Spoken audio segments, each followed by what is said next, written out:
రక్షించినవాడు ఎవరు? యోబు. మన జీవితంలో చెడు ఉందనుకో, చెడు ఆలోచనలు, చెడు తలంపులు, చెడు దుర్వ్యసనాలు, చెడవాడికి మనం సపోర్ట్ చేయడం, చెడవారిని సమర్థించడం, చెడు గుణం గల వారిని సహవాసం చేసి వారిని సమర్థించడం, ఇవన్నీ కూడా దేవుడి యందు భయభక్తులు కలిగిన చెప్పుకున్న వారికి అవి కుదరదు. దేవుని యందు భయభక్తులు కలిగిన వారు, మనం ఇప్పుడు ఇద్దరి గురించి చెప్పుకున్నాం.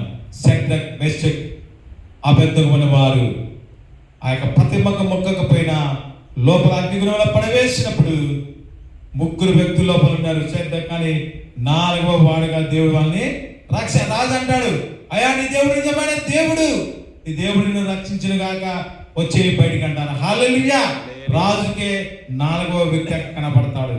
ఇక్కడ చూడండి, అదే విధంగా న్యాయవర్తనుడు మనం చూస్తే సొలొమోను రాజు బైబిల్లో చూస్తే ఆయన రాజ్యములో ఆయన న్యాయం చేసినాడు. ఒక ఇద్దరు స్నేహితులు లేడీస్ ఉన్నప్పుడు, ఒకే ఇంట్లో ఉన్నప్పుడు ఒక పాప చనిపోతుంది, ఒక పాప ఉంటుంది, కానీ వాళ్ళు మార్చుకుంటారు. అంటే మోసం జరుగుతుంది అక్కడ.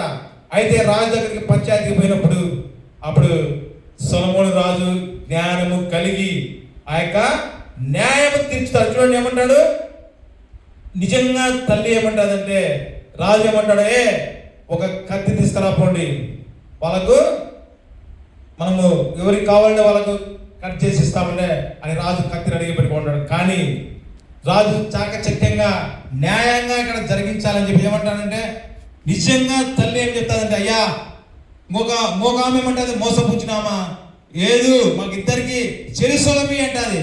కానీ నిజమైన తల్లి ఏమంటుంది, ఇంకొక ఏమంటుందంటే, అయ్యా నాకు ఏకపోయినా పర్వాలేదులే, ఆమె దగ్గరనే నా బిడ్డ ఉంటామన్న. హల్లెలూయా.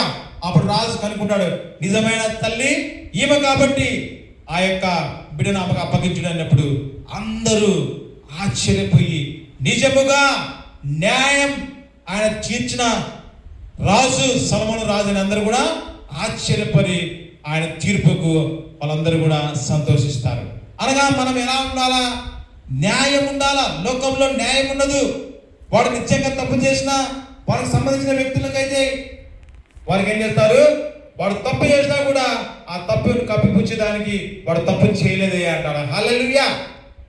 అది కాదు, యోబు కూడా ఇక్కడ అనేక శ్రమలు, అనేక ఇరుకులు, అనేక అవమానాలు, కుటుంబంలో భయంకరమైన పరిస్థితులు సంభవించినప్పుడు కూడా తన యథార్థతను అతను విడిచిపోలేదు, న్యాయాన్ని విడిచిపోలేదు, న్యాయంగా జీవిస్తూ ఉన్నాడు, న్యాయంగా అతను సంపాదించినాడు. న్యాయం అనగా అన్యాయం చేయకూడదు, అన్యాయం వస్తువులు సంపాదించకూడదు, అన్యాయంగా వేరే వాళ్ళ దగ్గరికి మనము తీసుకోకూడదు.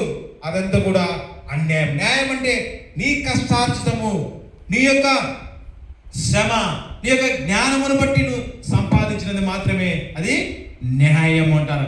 హల్లెలూయా.